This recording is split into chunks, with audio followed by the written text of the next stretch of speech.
2022년 7월 21일 목요일 모세를 찾아오신 하나님. 출애굽기 3장 1절에서 12절의 말씀.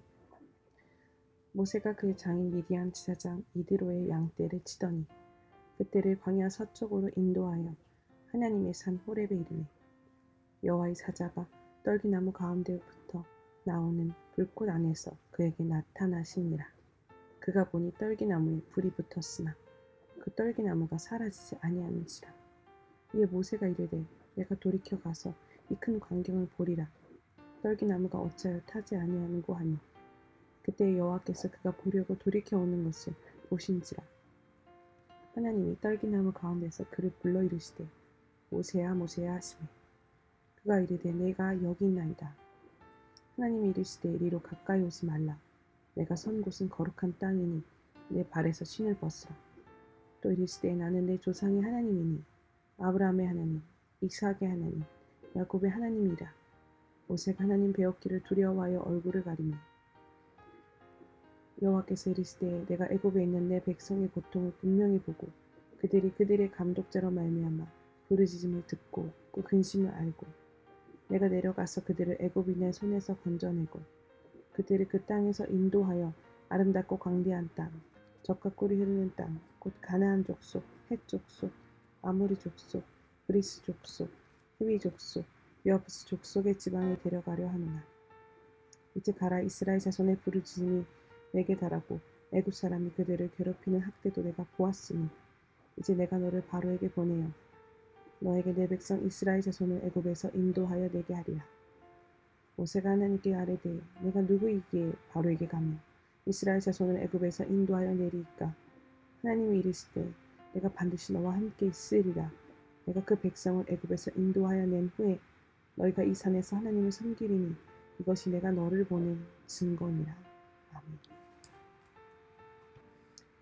모세가 호렙산에 이르렀을 때 여호와의 사자가 떨기나무 불꽃 안에서 그에게 나타나십니다.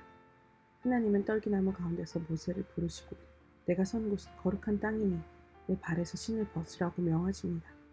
이는 하나님을 만나기 전에 죄악을 버리고 거룩히 살 것을 요구하시는 것입니다. 큰 광경 중에 찾아와 부르시는 하나님께 모세는 내가 여기 있나이다 라고 응답합니다. 사명으로 부르시는 주님의 음성이 매우 크고 부담스럽게 들릴 수 있지만 내 모습 그대로 내가 서 있는 여기를 인정하고 응답할 때 하나님의 동역자가 됩니다. 구원의 사명을 감당하고자 내가 벗어버려야 할 죄악된 행실과 습관은 무엇입니까? 하나님은 자기 백성의 고통을 보고 그들의 탄식과 부르짖음을 듣고 그 근심을 알고 계셨습니다. 그리고 친히 내려와 그들을 젖과 꿀이 흐르는 가나안 땅으로 데려가겠다고 약속하십니다. 하나님은 아브라함과 하신 약속을 이루고자 모세를 부르시고 그에게 사역을 맡기십니다. 백성을 위해 이미 구속 계획을 세우시고 모세에게 소명을 주심으로 역사를 이루어 가시는 것입니다. 우리의 고통을 보고 듣고 알고 계신 하나님은 우리 삶에 친히 개입하십니다. 또한 그분의 뜻과 계획에 따라 나를 지명하고 부르셔서 구원 사역을 위해 일꾼으로 세워가십니다. 하나님이 보시고 들으시고 알고 계신 내 고난은 무엇입니까? 모세는 하나님의 부르심에 내가 누구이기에 바로에게 가며 이스라엘을 애굽에서 인도하여 내리까? 라고 반문합니다. 40년 전 모세는 이스라엘의 구원자로 자처하며 이런 일에 자신이 적임자라고 여겼습니다. 그러나 40년간 미디안에서 생활하면서 철저히 낮아진 그는 자기 자신을 잘 알게 되었습니다. 그런 모세에게 하나님은 내가 반드시 너와 함께 있으리라고 약속하십니다. 이처럼 하나님이 구원의 일을 위해 부르실 때 우리는 자신의 부족함으로 갈등할 수 있습니다. 그러나 약속의 말씀을 신뢰하며 겸손히 순종할 때 하나님이 일하십니다. 하나님의 부르심 앞에 두려움으로 갈등하면서 주저하고 있는 일은 무엇입니까? 기도하기입니다. 구원을 위해 저를 지명하여 불러주셨음에도 그 부르심을 외면하려고 했음을 회개합니다. 맡겨주신 사명을 감당하고자 먼저 저의 죄악된 행실과 습관을 버리게 도와주옵소서. 주께서 허락하신 소명의 자리에서 나와 함께 하시는 주님만을 의지하여 거룩히 살아가게 하옵소서. 아멘. 묵상 간증입니다. 하나님의 선물. 초등학생 때부터 몸이 약했던 저는 중고등학교 20대 체력장애에서 점수를 낮게 맞아 시험에서 떨어졌습니다. 병원에서 검사를 받았는데 당시에는 정확한 병명을 알 수 없었습니다. 공부는 꽤 잘했기에 입시에 떨어진 것이 억울했지만 검정고시를 치르고 원하는 대학에 들어갔습니다. 그 후 건설회사에 들어가 동료들에게 체력적으로 뒤처지지 않고자 운동도 열심히 해보았지만 생각처럼 잘 되지 않았습니다. 그러다 결혼하고 몸의 근력이 더 약해져 병원을 찾았는데 근위 영양증, 골격근이 점차로 변형되고 위축되어 악화되어 가는 유전성 질환이라는 진단을 받았습니다.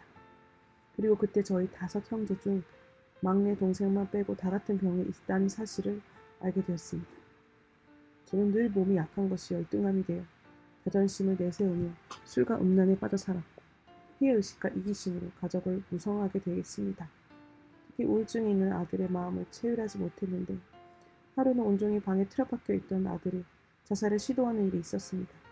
그런데 그쯤 우연히 기독교 방송을 보다가 문제아는 없고 문제 부호만 있습니다라는 설교 말씀을 듣고 저는 가족과 함께 구속사의 말씀이 있는 공동체에 속하게 되었습니다.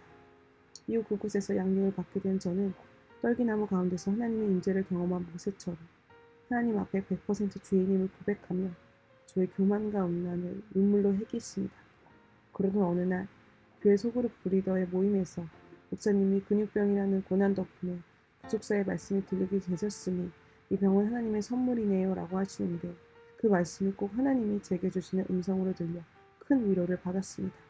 그렇게 고난이 축복임을 알고 공동체에 계속하여 내 죄를 고백하다 보니 어느새 죄가 점점 힘을 잃어가고 한 영혼을 향한 애통함도 생겼습니다.